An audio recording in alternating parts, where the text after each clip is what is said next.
Hello, I'm Anderson, and this is my 7 days of gratitude, day 3. And today I want to thank my mentors. I could go in a chronological order, or I could just go randomly. But caveat: there are so many people who have poured into me. There are so many people who have sown into my life that the list just is endless, and I would not be able to exhaust it in this one video. So, before setting out, I just want to say a very big thank you to everyone: father figures, spiritual mentors, even friends who've poured into me, even little kids, because I always say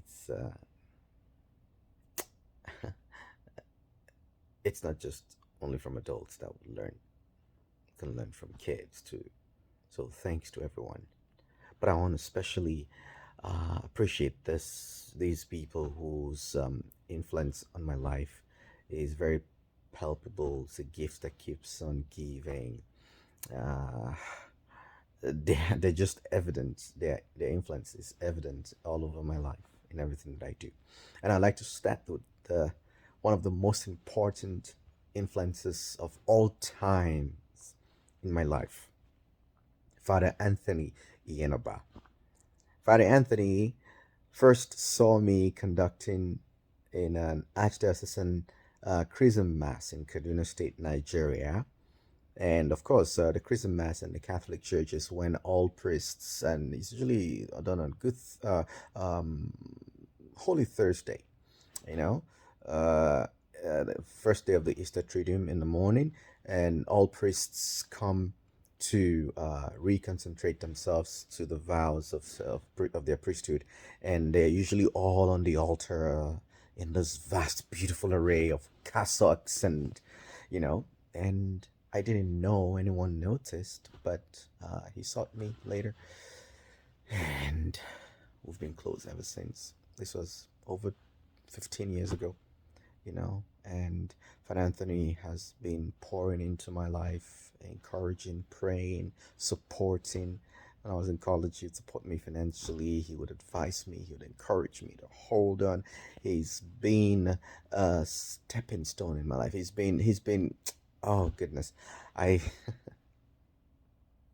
I cannot thank you enough, Father. He's always been there for me, and I'm so grateful for him.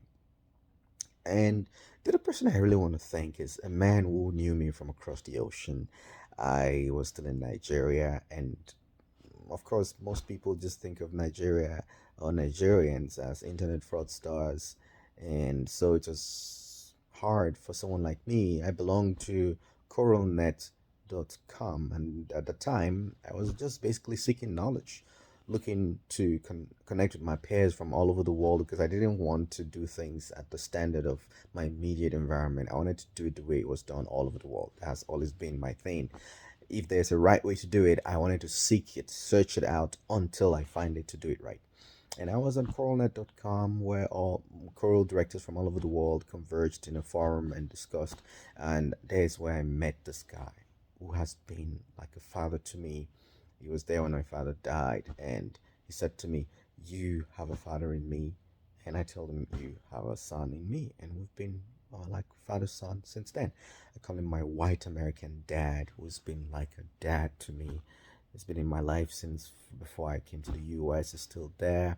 In fact, he was the father figure in my life at my wedding last year, and that's Gene Robertson. I'm so grateful for the many ways you've poured into my life, musically, uh, and otherwise. Thank you so very much. In retrospect, I remember a man who brought me into his family, trusted me with his most priceless treasure that most people will protect with everything they've got. He trusted me with his daughter, his most prized gift. And This man also had very profound influence on my spiritual life. We'll pray together, cry together, study the Bible together, go to church together, review my conducting and how the songs and all that did. He had a very big hand in my life and supported me even financially, you know. And that's Mr. Joseph Ishaya, the father of my lovely friend. I call her daughter, my long-term friend, Karine Kasham Ishaya. I call her Sham Sham. And Sham, my story is not complete without mentioning Sham Sham. This car right here, I was carrying Kasham in my hands during a choir caroling night when the incident that led to ultimately this end came about. Yeah, so thank you so very much. He's in heaven now, and I'm grateful for him. I'm grateful for his wife, and I'm grateful for Kasham. Um, I'm also very grateful for when I came to the US at APU. I joined the men's chorale. It's a group for undergrads, but I was the only grad student who was allowed in because I wanted to sing. I said, "Hey, I want to be part of this group," and I met Dr. Harold Clausen, who was late to, but when he was alive, he was such a father figure to me and to many others. He's also someone we cried together, we laughed together, we talked about God and Jesus together always. And after he left APU, we became colleagues at Heritage Christian Schools, where I taught as band director, orchestra director, music theory teacher, honors choir teacher. He was such a profound, profound, profound influence on my life. I also want to thank um, Vincent Ado Tenebe, Professor Vincent Ado Tenebe, who was very instrumental to helping me. I became the consultant and music director of the National Open University of Nigeria band, and I know how Dr. Tenebe helped me, encouraged me, and he became a friend. He will call, he will encourage me. He has such a humble man. Each time I look at that man, I see God's blessing. When God can bless you with riches and wealth and still keep you humble, I want to be like that. I don't want wealth to ever detract me from godliness and humility. And there are so many people, so many, too numerous to mention, but I would like to thank honorable mentions and just thank these people as they come to mind. Idikus, Mrs. Obu, K-Sticks, and K-Sticks was instrumental to me getting my first job in Lagos, Nigeria as a music director. K-Sticks, amazing guy, still a friend, still a brother, still a huge mentor. Thank you so much. Dr. Michael Olatunji, my professor, stood by me when people were, oh gosh, I almost did not defend my last, my senior project in the university, but this man stood by me because he saw me work when no one else was looking. He was there. He saw me. He saw the honesty in me. He'll send me on errands. I'll bring back his change. So I was accused of embezzling money, and he was like, "No, no."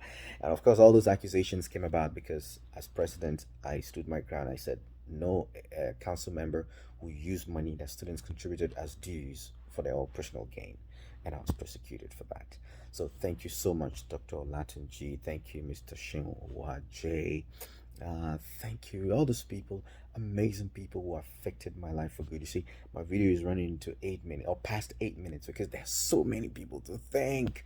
So thank you so much. Many, many, many people, those who have affected me in my spiritual life, in my spiritual growth, those who have affected me in my musical growth, those who have given me opportunities and continue to give me opportunities. Thanks to my senior pastor, Pastor Drew Sams. Thank you so very much. So thank you to everyone who has was was belittled me. Thank you, because it's for you that I continue to grow. Thank you so much for everyone who has underestimated me and continue to do so. I thank you so much because you're really helping me grow. So thank you, thank you, thank you, thank you, thank you. And even though I wanted to mention this later in a later category, I wanted to thank my friend Mindat Kajang. That guy poured into me too. and I'm so grateful. Thank you all, and thank you to some of you I could not mention. I am grateful from the depths of my heart. I am grateful. The Father carries, Father Andrew. Thank you so much. Love you all.